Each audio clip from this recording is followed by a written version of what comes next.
রাধে রাধে বন্ধুরা, একটা বৃষ্টি স্নাত সুন্দর দিন। আজ হলো সোমবার। আশা করি আপনারা সবাই ভালো আছেন। আমি ইন্ডিয়ার ওয়েস্ট বেঙ্গল থেকে ভূমিকা মীনাক্ষী আবারও এসে গেলাম আরেকটি নতুন ভিডিও নিয়ে আপনাদের সামনে। গুড মর্নিং প্রিয় পরিবার। এই দেখুন, এইটার গোড়াতে না এত তুলসীর চারা হয়েছে। তুলসীগুলোও যদি চারাগুলো যদি আলাদা করে দিতে পারতাম তাহলে মনে হয় চারাগুলো বড় হতো, কিন্তু আমি এখন এখান থেকে আর তুলতে পারছি না। তো যাই হোক, দেশে বিদেশের যে যেখানে আছে প্রত্যেকের মঙ্গল কামনা করছি। আমাদের এখানে আজকে ওয়েদারটা খুবই সুন্দর। আমার বারান্দা বাগানটা দেখেই সকালটা শুরু করলাম, আর দেখা যাক সারাটা দিন কীভাবে চলে। ভিডিওটা যদি শুরুতেই কেউ একবার ক্লিক করে থাকেন তাহলে সম্পূর্ণ দেখার জন্য অনুরোধ করব। এখন গাছে ফুল ফুটেছে, বাট এখন তো আমি ফুল ছিঁড়ব না। এই যে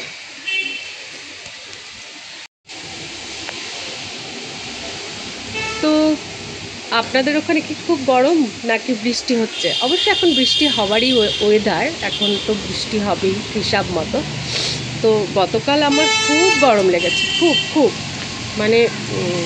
আমার শারীরিক কারণেই হয়তো গতকাল প্রচণ্ড গরম লেগেছে। প্রথমে জ্বর ছিল, তারপরে প্যারাসিটামল খাওয়ার পরে কিন্তু প্রচণ্ড গরম লেগেছে। আর ওই দেখুন, কুমড়ো গাছটা বেয়ে কোথায় যাচ্ছে। তো যাই হোক, বারান্দা বাগানটা সকাল সকাল আপনাদের সাথে আমি শেয়ার করে নিলাম। বিশ্ব শ্যামল সুন্দর, বিশ্ব শ্যামল সুন্দর, অনুতব তপছা হারা। গান তো হচ্ছেই না, এটা যে কি হচ্ছে। গানটা করতে চেষ্টা করলাম, কিন্তু এখনও তো সর্দি কাশি। যাই হোক, গানটা আর করে ভালো করে আপনাদের শোনাতে পারলাম না। তো এদিকে বিছানার চাদরটা পাল্টে নিলাম। বিছানার চাদরটা পাল্টে তারপরে আমি একটুখানি বেরোবো। আর মা এখনও ঘুম থেকে ওঠেনি, বা হ্যাঁ, বেরোনোর আগে মাকে আমি বলে গেলাম যে মা আমি বেরোবো বলতে একটুখানি ওষুধের দোকানে যাব। আর শরীরটা না সত্যিই আমার ঠিক এখন অবধি জুতের পাচ্ছি না। আজকে দেখছি যে একটু সর্দিটা কম আছে, কিন্তু এখন যে ভয়েস দিচ্ছি তাও দেখুন নাকটা বসা, কিন্তু না নাভির চারিদিকটা পেটের গোড়াটা ব্যথা ব্যথা করে। আর কয়েকদিন ধরেই দিনে দুবার করে আমার বমি হচ্ছে, কিছু খেলেও বমি হচ্ছে, কিছু না খেলেও জলটা খাচ্ছি সেটাও বমি হয়ে যাচ্ছে। তো এরকমই চলছে আর কি। এদিকে বিছানাটা টান করে তুলে নিলাম, তুলে নিয়ে বালিশের কভারগুলি পরিয়ে নিচ্ছি। দেখুন না, কোল বালিশের কভারটা ফেটে গিয়েছে। সেলাই আমার দ্বারা আর হয় না, এত কাজের পরে আবার সুতো নিয়ে বসে সেলাই ফোড়াই, এগুলো আর আমার হয় না, জানেন তো। কি এক সময় ভাবি, ভগবান যদি আরও কয়েকটা হাত দিত, আরও কয়েকটা মাথা দিত, হ্যাঁ, ধৈর্য, শক্তি, বুদ্ধি, সমস্ত কিছু কাজ সব কিছু যদি আরও করতে পারতাম, তাহলেও বোধহয় আমার সময়গুলো তো কিনা আমি জানি না। এই যে বিছানাটা কিন্তু আমার সম্পূর্ণভাবে তোলা হয়ে গেছে।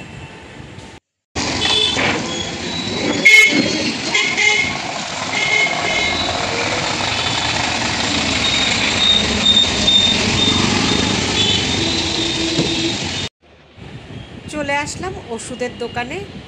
ভাবলাম যে সকালবেলা খালি পেটে ফাস্টিংটা করে নিই। হ্যাঁ, খালি পেটে তো ফাস্টিংই হবে। যাই হোক, সুগারটা মেপে নিই।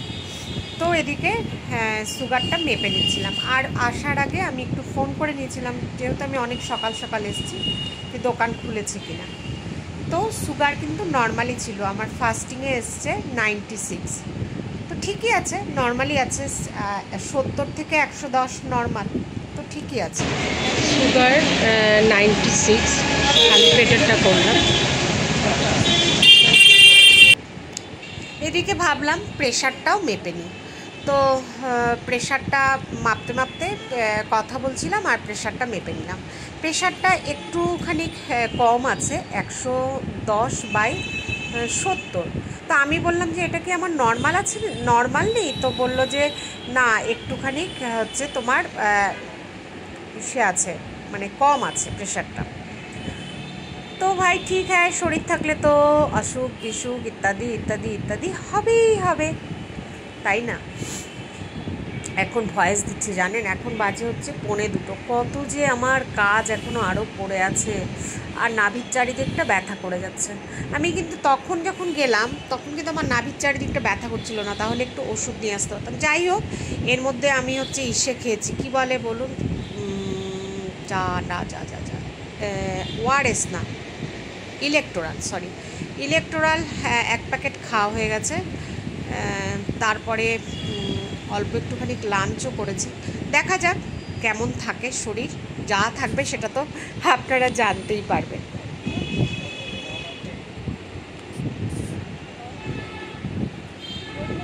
এদিকে ওয়েটটা 60.90। ওয়েটটা যদি একদম পুরো 60 থাকে তাহলে আমার মনটা শান্তি, মানে খুশ হয়ে যায় আমি। 59 কিংবা 60 থাকলে, কিন্তু আজকে দেখলাম 60.90, একটুখানি বেড়েছে। আর একটু বেড়েছিল, 61 পয়েন্ট কত যেন ছিল এর আগে যেদিন মেপেছিলাম, তো সেটা 60.90তে আছে। যাই হোক, এদিকে বাড়িতে চলে এসেছি। বাড়িতে এসে গরম জল করে মাকে গরম জল খেতে দিলাম, ওদিকে ফিল্টারে জল দিচ্ছি, জল টল দিয়ে তারপরে চা বানিয়েছি। চা বানিয়ে আমি আর মা তারপরে কিন্তু চা খেয়েছি। আনলাম হচ্ছে মুড়ি, আর আধা কেজি মুড়ি আনলাম, আর একটা চা না এমনি খেতে পারি না আমি, তাই একটা সুগার ফ্রি আনলাম। দেখি সুগার ফ্রি খাওয়া ভালো না জানি, ফিরবি।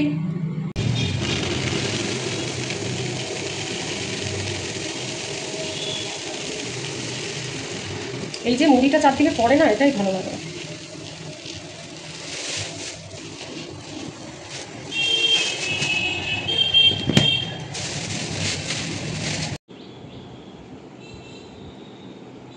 মুড়ি ঢালতে গিয়ে মুড়ি প্যাকেট থেকে চারিদিকে ছিটিয়ে গেছে। তো ভাবলাম যে থাক, আগে একবারে চা খেয়ে নিই। আর আমি কিন্তু এই সময় চা খাই না, চা তো খাই না, আমি একটু ব্ল্যাক কফি খাই।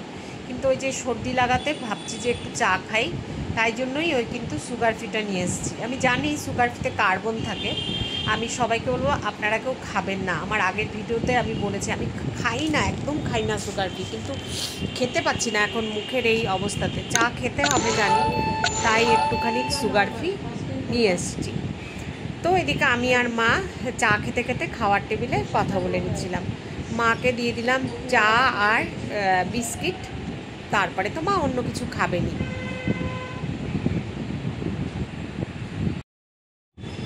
এরপরে শুরু করে দিলাম ডাস্টিংয়ের কাজ। সব কাজ তো আর দেখানো যায় না অফ ক্যামেরায়। অন্যান্য ঘরগুলি ডাস্টিং আমার মোটামুটি হয়েই এসছে। লাস্ট ভাবলাম যে ভিডিওটা একটু অন করি, তাও তো ভিডিও ফাস্ট করে করে সব ভিডিও মানে দেখাচ্ছি, হ্যাঁ, তো নইলে অনেক বড় ভিডিও হয়ে যেত। তবুও আজকে অনেক বড় কী কথা জড়িয়ে যায়, বড় ভিডিও হয়ে গেছে। যাই হোক বন্ধুরা, আপনাদের কমেন্টস পাচ্ছি, কিন্তু না আমার উত্তর দেওয়া হচ্ছে না, সেই জন্য আমি ভীষণভাবে দুঃখিত, সেটা আপনাদের কাছে বলে নিলাম। সত্যি আপনারা কমেন্ট করছেন, আপনারাই তো আমাকে এগিয়ে নিয়ে যাবেন, তাই না? তো কিন্তু আমি কমেন্টের উত্তর দিতে পারিনি এখন অবধি। একটুখানি পরিস্থিতিটা স্থিতিশীল হোক, হ্যাঁ, তবে নিশ্চয়ই উত্তর দেব। আর যারা প্রতিদিন কমেন্ট করেন, একদিন যদি কমেন্ট না করেন না, তখন হয়ে যায় মনটা খুব খারাপ। বুঝতেই পারছেন, যারা প্রতিদিন কমেন্ট করেন তারা যদি কমেন্ট ফট করে না করেন তখন কেমন লাগতে পারে। হ্যাঁ, আপনারা তো আমার একদম ঘরের মানুষ এখন হয়ে গেছে, মানে পরিবার যেটা, সেটাই আর কি। তো এদিকে ভাবলাম যে ডাস্টিং করব, তো একটুখানি টিভিতে গান চালিয়ে নিই, তো দিলাম গানটা চালিয়ে। এরপর স্নান সেরে পরিষ্কার পরিচ্ছন্ন হয়ে চলে আসলাম ঠাকুর ঘরে ঠাকুর দিতে। ঠাকুর ঘরে মানে কি, এখন তো আমার 2 ভাগ হয়ে গেছে, তো সেইভাবে ঠাকুর দিতে।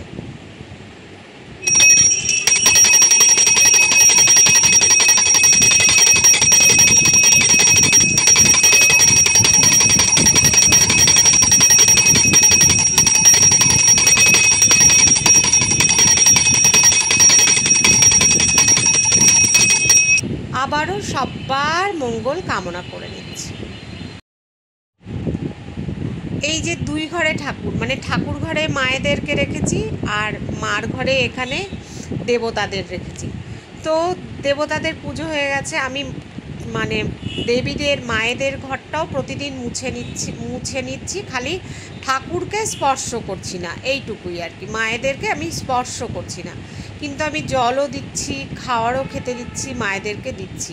আর এই ঘরে আমি এখানে আমার তো কৃষ্ণ পুজো দিতেই হবে, ভোলে বাবার পুজো দিতেই হবে, রাম ঠাকুরের পুজো দিতেই হবে, পুজো তো দিতে হবে, পুজো তো বন্ধ করা যাবে না অম্বুবাচী বলে, তাই না? সেটাই আর কি।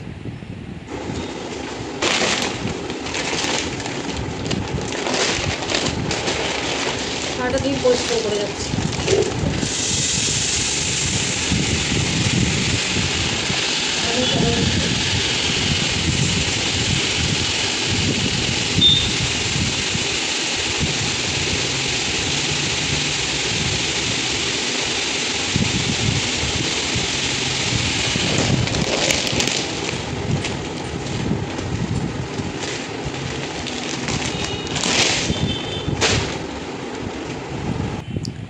চালটা ঢেলে নিলাম, এবারের চালটা একটু অন্যরকম। আর 10 কেজি চালের বস্তা না, এখন আমি টেনে তুলে যে 5 কেজি নামালাম, এটা যেন আমার পক্ষে কী কঠিন কাজ হয়ে গেছে। আর আগে আমি অনেক ভারী জিনিস টানতে পারতাম। তো যাই হোক, হয়তো বা শরীরটা জুত নেই দেখেই এরকম লাগছে। আর ওদিকে ডাল চাল কুমড়ো দিয়ে করেছি, আর এদিকে উচ্ছা কুমড়োটা আমরা তো বলি উচ্ছা কুমড়ো বটি, যাই হোক উচ্ছা কুমড়া ভাজা করে নিলাম। আর তার সাথে সাথে বাসন কিছু ছিল, বাসন তো সারাদিনই নামতে থাকে, বাসনগুলো ধুয়ে নিচ্ছি। আর ওদিকে ভাতও হয়ে গেছে। তো আপনাদের সাথে কথা বলতে বলতে আমার অনেক কাজ হয়ে গেল। আর আরেকটা কথা বলিনি, আমার না এই কিবোর্ডের মানে একটুখানি প্রবলেম হয়েছে। বাংলায় যদি করি তো পুরো বাংলা কি সব আসছে, ভারতীয় সময়, ডেটের জায়গায় তারিখ, মানে সব কথা বাংলাতে। তো খুব অসুবিধা হচ্ছে, তো যার জন্য আবার আমি ইংলিশ কিবোর্ড করেছি। কালকে মেয়েকে বললাম যে বাবু একটুখানি বলে দে কীভাবে করবো। ও বললো যে মা স্ক্রিনটা আমাকে শেয়ার করো। আমি স্ক্রিন শেয়ার করতেই পারলাম না। তো যাই হোক, একটুখানি আমার এখন ওই টাইটেল, থাম্বনেল, এগুলো লেখা, টেক্সট, এগুলো করতে একটুখানি অসুবিধেই হবে, সেটা আপনাদেরকে একটুখানি জানিয়ে নিলাম। আর এদিকে আমার প্রায় বাসন মাজা কিন্তু শেষের দিকে। আর গ্যাসটাও সুন্দরভাবে পরিষ্কার করে মুছে নিয়েছি। দেখেছেন কত আমার কথা জড়িয়ে যায়। আর এই ভয়েস দিতে গেলেই এটা হয়, চিন্তা করে করে কথা বলতে হয়, তো একবারে কাজ করতে করতে যদি ভয়েসটা দেওয়া হয়ে যায় তাহলে কিন্তু আর এই প্রবলেমটা হয় না, সেটা আমি নিজে ফিল করেছি। তো যাই হোক, ন্যাকড়াগুলো পরে আবার ইসেতে ধুয়ে নেব, মানে সার্ফের জলে ভিজিয়ে রাখবো। মানে আমি তো সানলাইট দিয়ে ধুই, সানলাইটের জলে ভিজিয়ে রাখবো।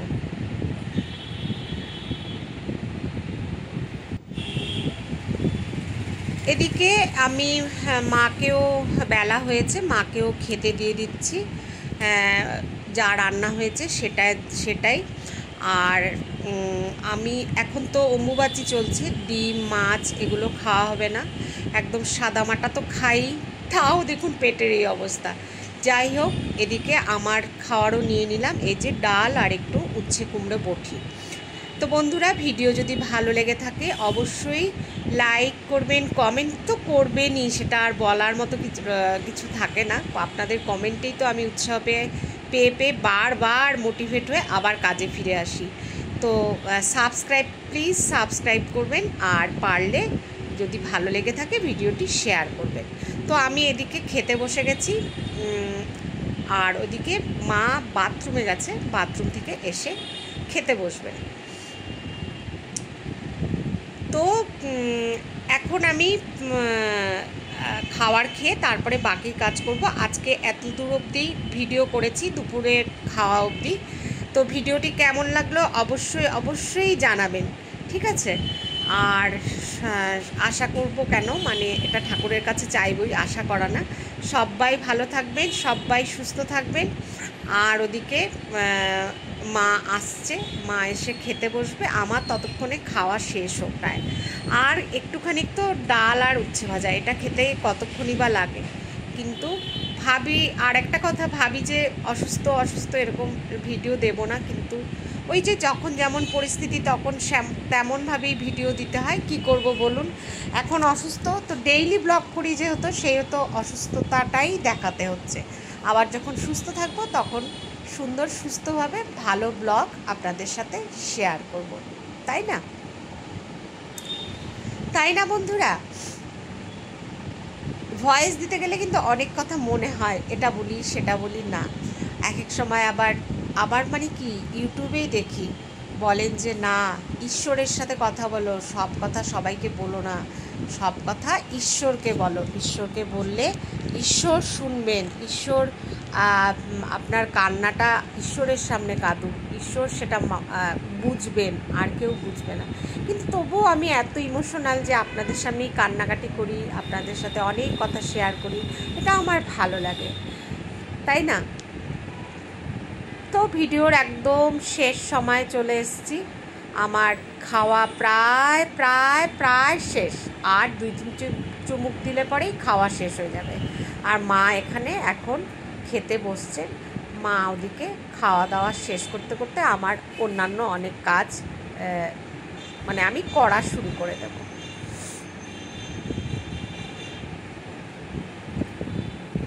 আসবো আরেক দিন, আজ যাই, ও আসবো আরেক দিন, আজ যাই, তবে আজ যাই।